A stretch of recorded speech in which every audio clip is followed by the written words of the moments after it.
अस्सलातु वस्सलामु अलैका या रसूल अल्लाह सल्लल्लाहु अलैहि वालैहि वसल्लम। अस्सलामु अलैकुम रहमतुल्लाहि व बरकातुहू।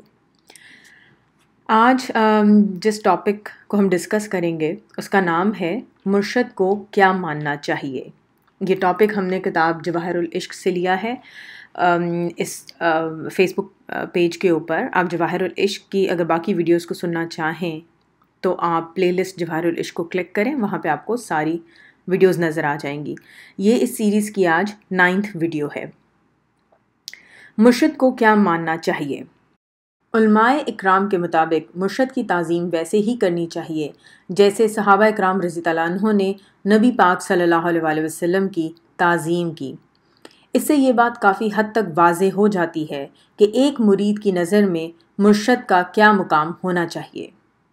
मौलाना रूम रहमतुल्लाह अलैह जैसी हस्तियाँ मुर्शद के बारे में फरमाती हैं कि पीर की सूरत रब की सूरत होती है, जिधर देखोगे इसी तरफ नज़र आएगी। हज़रत सुल्तान बाहू रहमतुल्लाह अलैह फरमाते हैं कि मुर्शद दादीदार है बाहू, मैनू लख करोड़ा हज्जा हूँ। अब अगर एक हस्ती मुर्शद को रब की सूरत और दूसरी हस्ती देदार को हज का मर्तबा दे रही है तो यकीनन इसमें कोई गहरा राज है। अल्लाह रब्बुल इज़्ज़त कुरान पाक में फरमाते हैं कि जिसका मतलब है मेरे बारे में अच्छा गुमान रखो, जैसा गुमान होगा मुझे भी वैसा ही पाओगे। इसी तरह जो यकीन आपका अपने मुर्शद पे होगा इसी यकीन की बिना पर आपको फैज़ मिलेगा। मुर्शद को गौस समझोगे तो गौस जितना फैज़ पाओगे, अगर मुर्शद को दाता समझोगे तो दाता जितना फैज़ पाओगे।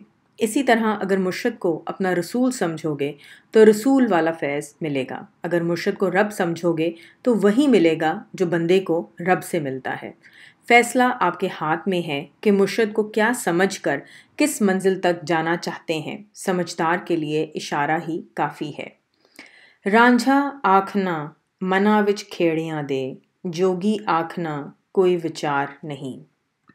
जो लोग ये सीरीज़ यूट्यूब पे देखना चाहते हैं तो यूट्यूब के ऊपर भी ये चैनल मौजूद है जहाँ पर ये रेगुलर वीडियोस अपलोड होती हैं, बल्कि वहाँ पे बाज़ औक़ात ज़्यादा वीडियोस अपलोड हो जाती हैं, तो वहाँ पे भी आप देख सकते हैं। उसका लिंक जो है डिस्क्रिप्शन में मैं ऐड कर देती हूँ। अपना ख्याल रखें। अस्सलाम वालेकुम रहमतुल्लाहि व बरकातुहू।